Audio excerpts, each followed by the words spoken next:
So spring is here. All we want to do is just go outside and just plant in our gardens. But probably one of the hardest things to do is to figure out what to plant in. So today we're going to talk about this no tools required raised bed that I found online. So spoiler, it's definitely really worth the price.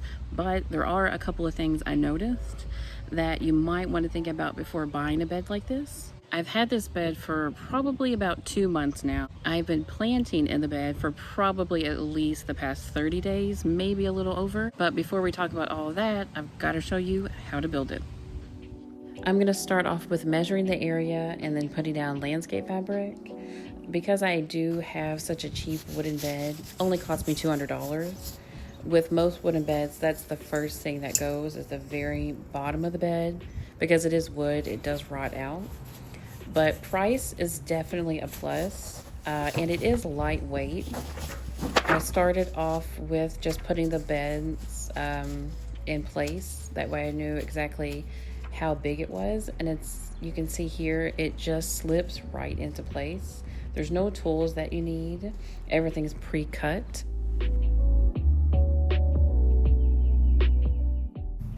You can see here that you do have to apply a little bit of pressure if you don't match the boards up exactly the way they're supposed to go in.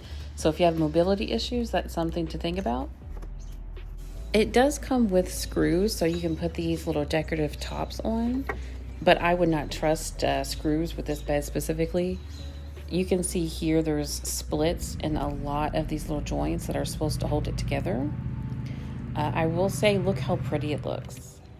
It's so much bigger than I thought it was going to be too. It gives me basically 5 to 6 beds in one. I already noticed some like warping or quality issues because this is cheaper, thinner material. The beds don't quite line up, so you might lose soil over time. The beds don't line up perfectly, so they do look a bit warped. It's not an issue. This isn't my lifetime bed, so I'm not too concerned with it, but something to think about. It comes with this really large bed that you can see here behind me. I think it might be a little harder to reach towards the back, but with some strategic planting, I think that you could really make it work, and I'll show you how I planted in mine. Essentially what I've done is I've put broccoli towards the very back of the bed, and broccoli is going to take several months to grow.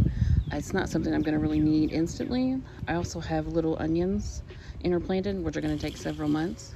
And then towards the front of the bed where I'm going to spend most of the time standing, you can see I've got herbs here in the back, some basil, things I'm going to use daily and weekly right in front, and then my longer growing crops right in the back.